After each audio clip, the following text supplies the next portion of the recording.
There's a Supreme Court case that may change the U.S. income tax as we know it. It reminded me about the 83 Stiglitz paper that show that you can avoid all capital and wage taxes if capital markets are perfect. The main problem, it's illegal under current law, but perhaps no more. And so he's alluding to this pending Supreme Court decision. So I'll do a quick read. He has an excerpt from this Stiglitz, and Stiglitz is a big economist in case some of our listeners don't know that. I'll read that, and then David, I'll let you comment and just explain what the situation is. So this is from that 83 paper. The analysis of the effects of capital gains taxation requires a careful modeling both of the details of the tax code and the imperfections in the capital market. Under the standard assumptions concerning perfect capital markets, there are several strategies by which rational investors can avoid not only all taxes on their capital income, but also all taxes on their wage income. These strategies leave individuals' consumption and bequests in each state of nature and each date unchanged from what they would have been in the absence of taxes. And Okay. So that's kind of the baseline. So going from academic jargon and professional economist stuff to the real world, David, can you just explain kind of the general principle we're talking about, and then what's going on in the Supreme Court case, and why that would lead my colleague to say, wow, this Supreme Court decision might really have serious implications about the tax code?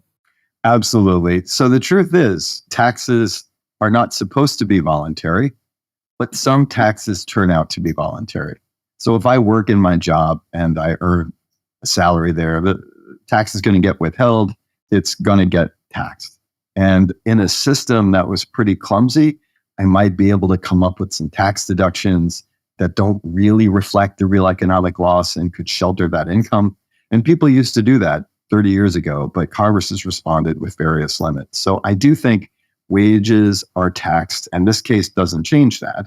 But what's much more difficult for the government to tax is income from investments.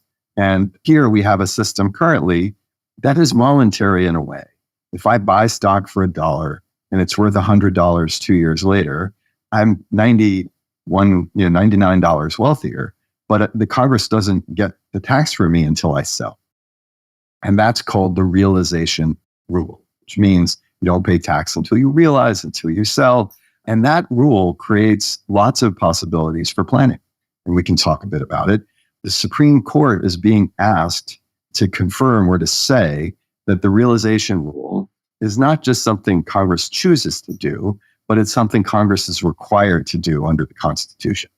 And this Congress has a lot of rules now that aren't consistent with realization. They do tax before a sale to avoid the kind of planning that I was just referring to. And if the court says, no, you can't do that, then tax planning is going to become easier than it even is today. Okay, so let me just try to repeat back what you just said. There's a lot of more maneuverability, like a tax on standard wage income. There's deductions and things, and maybe you can push the envelope depending on what tricks your CPA knows. But in general, it's hard to get around the fact that, no, your employer this year paid you this much in wages, and this is what the tax is, and there's FICA and blah, blah, blah. But in contrast, if you make your income largely, or to the extent that you earn income through a capital gain, then the baseline is that right now that's only taxed once you sell and realize the capital gain. So another way of saying is unrealized capital gains, even though on your books you can show it, technically the tax doesn't apply until the moment you sell. And then because of that opens up all sorts of opportunities. And I know, for example, I just empirically, like economists look at the effect of the tax code, and that, that Ronald Reagan in the 1980s, they lowered the capital gains tax rate. And then all of a sudden a bunch of revenue flowed in because people who had been holding assets in which they gained, once the rate came down, then they went ahead and realized it to be able to pay, and take care of that. And so, they was like, had to go with the Laffer curve and stuff. People say, see, they lowered the rate and the amount of revenue went up, on the capital part, not necessarily other stuff. So that's the big picture. And then you're saying that this now is a court case, and we'll probably want to get into the details in a second. But the issue before the court, amongst other things, could decide as if Congress did try to tax unrealized capital gains, that might be deemed unconstitutional to do that? Exactly right. Okay. So why don't we spend a minute talking about the kind of planning that we should do under the realization rule? So Bob, congratulations. You founded a tech company. It's really amazing success. And you have stock worth $200 million, but you have a zero basis in it or pretty close because you didn't buy this so much as you started the company and put a bit of money into it. So the first thing that'll come to mind is, well, I'd like to spend some money. And what the government would love for you to do is to sell some stock to fund that consumption. And if you sell the stock, you'll pay tax. But you don't have to do it that way. You can approach bank and say, hey, listen, I'd like to borrow some money. And given your credit, you can even pledge the stock. They'll say, sure, Bob, how much do you want? And so you can live the lifestyle that you want to live without selling the stock. And then let's say you've got heirs who will someday inherit this property.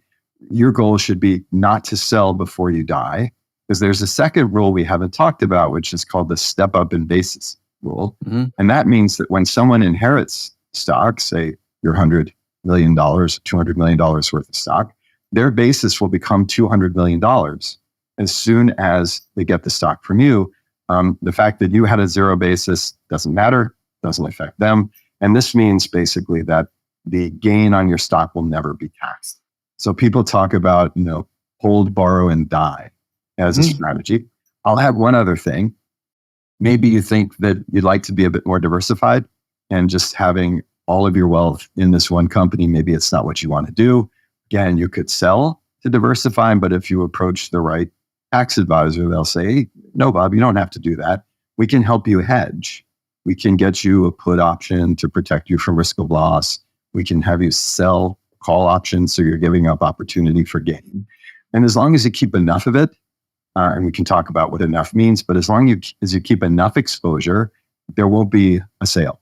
And one way to think about it is if the stock is 100 and you remain exposed between the stock price of 95 and 115, you won't have a sale, but your risk of loss is capped. You won't lose more than $5 per share, and your opportunity for gain changes. So anyway, that's the planning. There are ways Congress has responded. There are ways Congress might someday respond, including things President Biden has proposed. But this Supreme Court case could make those responses impossible. Hey, everybody, this is Bob Murphy. Thanks for listening to this clip from the Infi podcast. If you like what you heard and want to hear more, please consider subscribing and share this video with others. We've got new episodes dropping every Friday with more insightful discussions. Stay tuned.